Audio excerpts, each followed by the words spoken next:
Now you're ready to shingle the roof. The shingles are supplied to us. They're called 16-inch perfections. 16 inches 406 millimeters. They're not all 406. Some are a little bit longer, some are a little bit shorter. They all are random widths, and that is how they're supplied. Don't try to sort them out, into widths for any sort of uniform fitting. Just as they come out the bundle, fit them to the roof. Some are 100 millimeters, some go up to 300 or more millimeters. That's just how they're supplied and produced. The first shingle you fit goes to the top of the third batten up. So the top of the shingle is flush with the top of the batten, the third batten up. When you fit them, there is a fat edge at the bottom. They're wedge shaped and it tapers up to a thinner end at the top. The fat end goes at the bottom.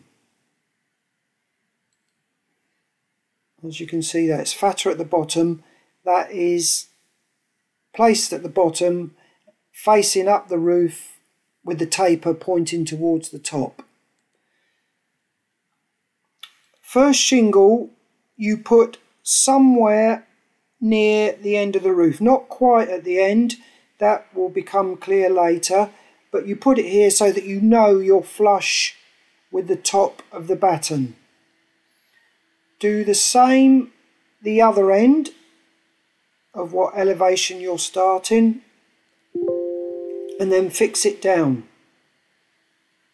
I'll explain elsewhere. We ourselves use these staples. We use an air nailer when we're fitting shingles, and this is my representation of the staples. You can hand nail, or you can use an air nailer, which we'll give you details of. So what you do, each fixing, whether it's a nail or a staple, you fix the shingle around about an inch from the edge, so not near to the edge. You've got to be at least an inch in from each edge. So there's one this side, one that side. And when we do this first row, we put one in the middle of the shingle down here. It won't be seen because you're putting another layer on top, and that will become clear. So you fix that shingle down, and you fix that shingle. Those first two shingles, as I say, try and find as close as you can to the 406 mil. Use those, they're sort of patterns, but use the 406 mils, 405 or 407, doesn't matter. So you fix that down. Next thing to do is pull a string line.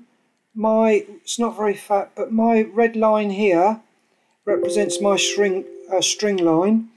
Put a little tack on the bottom of the hip rafter somewhere, and you pull it across the bottom edge of the shingle. It will stay there.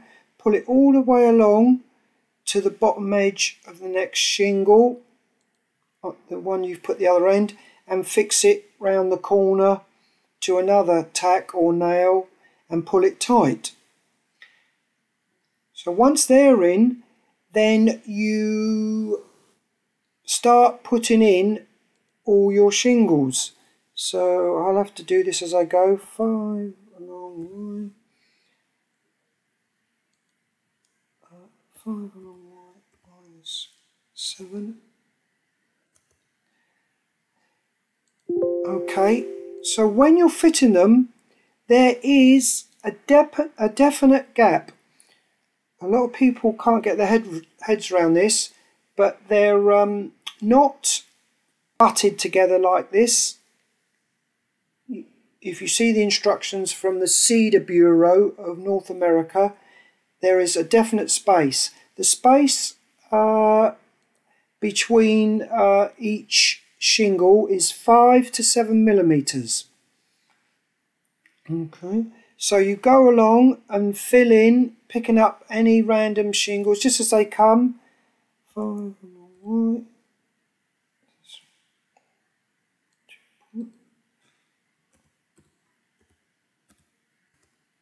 Okay, so you just start filling them in and then all the way to that one, and then when you get to here you might have to sort 2 or 3 that fits in the gap that you've left here.